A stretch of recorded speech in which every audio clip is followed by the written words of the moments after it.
Avis vascular centre మన దేశంలోనే the best varicose vein hospital. Makers కాబట్టి మీరు, సో మీ లో ప్రొఫైల్ మీకు ఏమన్నా మైనస్ అయిందా అని? అదేం కాదండి. యాక్చువల్గా తమిళ డైరెక్టర్ హరి గారితో అనుకున్నామండి. బా హరి గారితో గోపీచంద్ గారితో చేయాలనుకున్నాం. మంచి కాంబినేషన్, సూపర్ కాంబినేషన్, మంచి కాంబినేషన్ తీసుకొచ్చాం. 2 సార్లు వచ్చారు గోపీచంద్ గారు, కథ చెప్పారు సార్.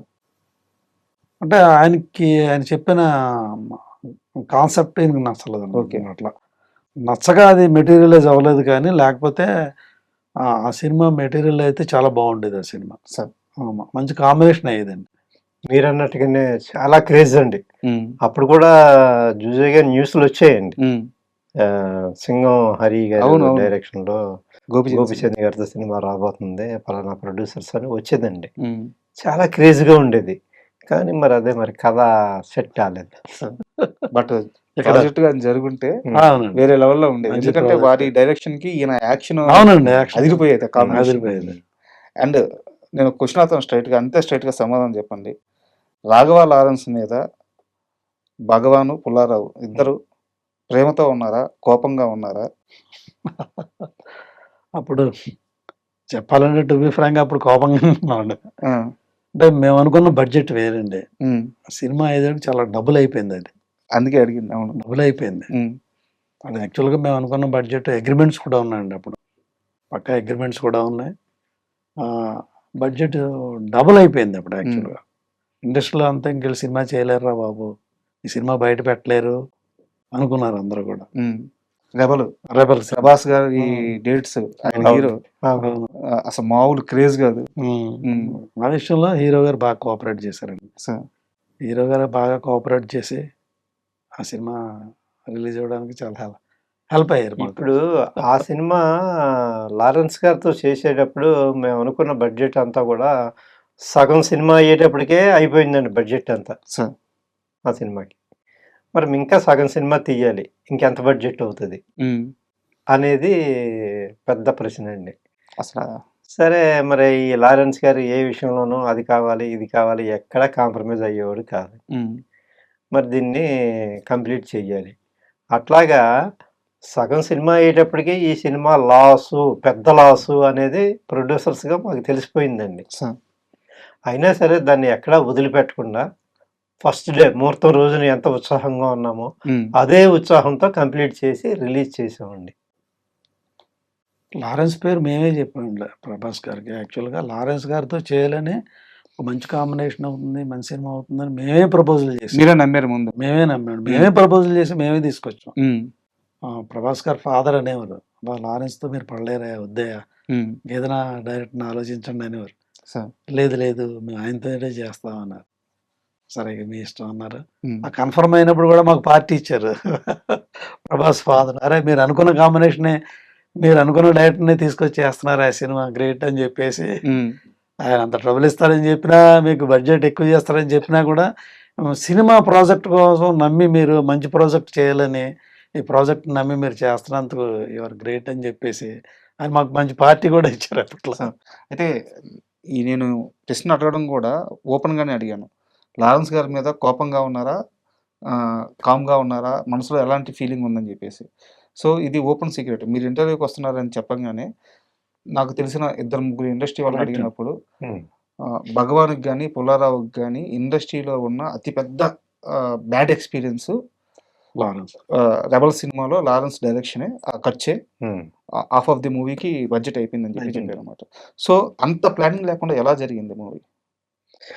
అది ఇక డైరెక్టర్ వల్లేనండి. సో ప్లానింగ్ అనేది డైరెక్టర్ వల్లే. మీకు అర్థమవుతుండేదా సెట్లో? అర్థం అయ్యేదండి. సగం సినిమా అయిన తర్వాత ఏం చేయగలమండి మనం ప్రొడ్యూసర్స్గా? మన చేతుల్లో ఏముంటుంది? సగం సినిమా గొడవ పడితే అక్కడితో ఆగిపోతుంది. మంచి సినిమా అవుతుంది, కంప్లీట్ చేయాలి అన్న ఉద్దేశంతో కంప్లీట్ చేశాను అన్నమాట. యాక్చువల్గా రెబల్ సినిమా మీరు కమిట్ అయ్యారు కదా, ఆ టైంకి బాహుబలి టాక్స్ స్టార్ట్ అయిపోయినాయి. రాజమౌళి గారిని అడిగి పర్మిషన్ తీసుకొని వచ్చి మీ దగ్గరికి వచ్చి రెబల్ సినిమా చేశారు ప్రభాస్ గారు. మేబీ వారితో మీకున్న అనుబంధం, మీతో వారికి ఉన్న అనుబంధం నాకు తెలియదు, కానీ చాలా బిజీ షెడ్యూల్ మధ్య రెబల్ సినిమా చేశారు ఆయన. ఫ్యాన్స్ అందరూ కూడా చాలా ఎక్స్పెక్టేషన్స్ పెట్టుకున్నారు. ఉమ్. సో ఇప్పుడు ఎలా ఉంది ప్రభాస్ గారితో మీ రిలేషన్ గాని? ఏమన్నా ఎప్పుడన్నా కనిపిస్తే మాట్లాడతారా? బాగుందండి. హ్మ్. అట్లాంటిది ఏమీ లేదండి. ప్రభాస్ గారు దేవుడు లాంటి మనిషి అండి. సార్. మంచి హీరో. వారి ప్రభాస్ గారి ఫాదర్‌తో కూడా ఏదో మీరు పార్టీ అన్నారు కదా! ఉమ్. సో ఎలాంటి పార్టీ ఉండేది వాళ్ళది? ఆ ఫుడ్ గాని? అవును. అబ్బా! అసలు ఫుడ్ విషయంలో చాలా గ్రేట్ అండి. ప్రభాస్ గారు ఇంటికి వెళ్ళామంటే హ్మ్. వెజిటేరియన్ తినేవాళ్ళు ఇబ్బంది పడాలండి. ఆ! అలా ఉంటదండి ఆళ్ళ ఇంటి ఫుడ్. ఓకే.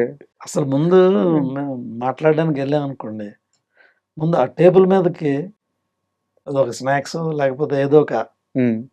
రాకపోతే అసలు మాట్లాడరు అప్పటి వరకు. హ్మ్. స్నాక్స్ వచ్చిన తర్వాత, తిన్న తర్వాత, కాఫీ తాగిన తర్వాతే మాటలు ప్రారంభం అవుతాయి. ఓకే. అప్పటి వరకు అసలు మాట్లాడరు. అంటే ఆతిథ్యం ఇవ్వడంలో అంత గొప్పగా ఉంటుంది. చాలా మంది చెప్పారు. అట్లాగే అసలు ఆయన షూటింగ్ వస్తున్నారంటే రోజు ఒక 20 మందికి, 30 మందికి భోజనాలు వస్తూనే ఉండేవి. వాడి నుంచి. ఆ! ఆ! అలాగే కృష్ణరాజు గారు యాక్ట్ చేశారు. సార్. కృష్ణరాజు గారు ఉన్న రోజులు ఇంటి దగ్గర నుంచి ఒక 20 మందికి భోజనాలు వస్తూనే ఉండేవి. వా! అద్భుతమైన రకరకాలు యూనిట్లు అందరికి, ఇంపార్టెంట్ టెక్నీషియన్లు అందరికీ కూడా, సార్. ప్రొడ్యూసర్లకి, డైరెక్టర్లకి, కెమెరామ్యాన్ అందరికి ఒక 20 మందికి భోజనాలు. అలాగే అంత ఆతిథ్యం ప్రభాస్ గారు కానీ, మరి కృష్ణరాజు గారు కానీ వండర్ఫుల్ అండి. ఫుడ్ పెట్టి ఈ మాట అసలు యాక్చువల్‌గా ఆన్‌లైన్‌లో సోషల్ మీడియా అంతా ఇదే అంటారు. ఆ! ఫుడ్ పెట్టి చంపేస్తారు. అదే అండి.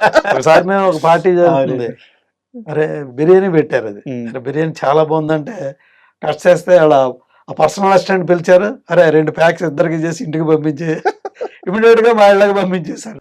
బాగుంది అన్నందుకు. అందుకని అంత అట్లాగా అంత గొప్ప వ్యక్తి అండి నిజంగా. Super sir.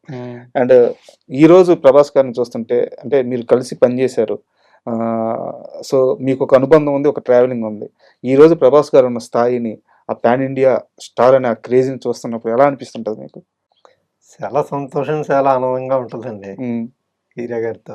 యాక్చువల్‌గా వారు రెబెల్ అయిపోయిన తర్వాత ప్రామిస్ చేశారు. మాకు మరలా మీకు తప్పనిసరిగా సార్. సినిమా చేస్తానే, చాలా కష్టపడి తీశారు మీరు ఈ సినిమా. హ్మ్. మీరు చేస్తారు. తప్పనిసరిగా నేను ఇంకో సినిమా చేస్తాను మీకని ఆయన ప్రామిస్ చేశారు. మేము ఆ ప్రామిస్ ఇంకా ఉపయోగించుకోలేకపోయాప్పుడు. అంటే మా సినిమా తర్వాత ఆయన అనూహ్యంగా చాలా పెద్ద స్థాయికి వెళ్ళిపోయారు. సార్. కానీ ఇప్పటికీ మేము కలిస్తే చాలా రెస్పెక్ట్ ఇస్తారండి ఆయన. చాలా రెస్పెక్ట్ ఇస్తారు. చాలా ప్రేమగా మాట్లాడతారు. ఆ ఆప్యాయత అయితే ఉందండి ఆయన దగ్గర పోలా. ఆప్యాయత మీరు ఇప్పటికి ప్రతి ఫెస్టివల్‌కి మాకు మెసేజ్‌లు వస్తాయి. గ్రీటింగ్స్ వస్తూనే ఉంటాయి. ప్రభాస్ గారి దగ్గర. ప్రభాస్ దగ్గర ఇప్పటికి వస్తాయండి. బా సూపర్. ప్రభాస్ గారి దగ్గర నుంచి. హ్మ్. అంటే మీరు ఇందాక అన్నారు సినిమా సగంకి బడ్జెట్ అయిపోయింది. అవునండి. ఆపలేము. హ్మ్. ఫినిష్ చేయాల్సిందే. మాకు లాస్ వస్తదని తెలుస్తుంది. హ్మ్. అయినా గాని సినిమా ఫినిష్ చేసాం. ఆ కష్టాన్ని ఆయన గుర్తుపెట్టుకున్నారు. నిజమండి. అవునండి. హ్మ్. అది గొప్ప విషయం. హ్మ్. ఇప్పుడు ఏ నిర్మాత అయినా ఎందుకు సార్ అంత పాకులాడేది? డబ్బులు సంపాదించాలనుకుంటే 100 బిజినెస్‌లు ఉన్నాయి. హ్మ్. 2%, 3% సక్సెస్ రేట్లు ఉన్న ఇండస్ట్రీలోకి వచ్చి కోట్ల రూపాయలు ఏ నిర్మాత అయినా ఎందుకు పెట్టేది? ఆ ప్రేమ కోసం, ఆ గౌరవం కోసం. అవును. అది ఇచ్చిన హీరో అనిపిస్తున్నారు నాకు ప్రభాస్ గారు. కరెక్ట్ అండి. మేము రెబెల్ అయిపోయిన తర్వాత పవన్ కళ్యాణ్ గారి దగ్గరికి వెళ్ళామండి. సార్. ఇది సినిమా చేయాలనుకుంటున్నాం అంటే మా గురించి ఆయన ఏమన్నారంటే, అబ్బా రెబెల్ గురించి నేను చాలా విన్నానయ్యా. మీరు రెబెల్ అంత కష్టపడి చేసి ఆ సినిమా రిలీజ్ చేశారు. హ్మ్. సో మీరు ఎలాంటి సినిమా అయినా చేయగలుగుతారు. సో మీకు తప్పనిసరిగా నేను సినిమా చేస్తానని ప్రామిస్ చేశాను. ఇదే రెఫరెన్స్ ఇచ్చారు. హ్మ్. ఇంత కష్టపడి చేశారు. ఆ సినిమా గురించి నేను విన్నాను. ఆ సినిమా మీరు డెఫినెట్‌గా ఆయనతోనే ఆ సినిమా డీల్ చేశారంటే నేను ఖచ్చితంగా మీకు సినిమా చేస్తున్నా అన్నారు. అదే సార్. పడిన కష్టం ఎక్కడికి పోదు అంటారు చూడండి. హ్మ్.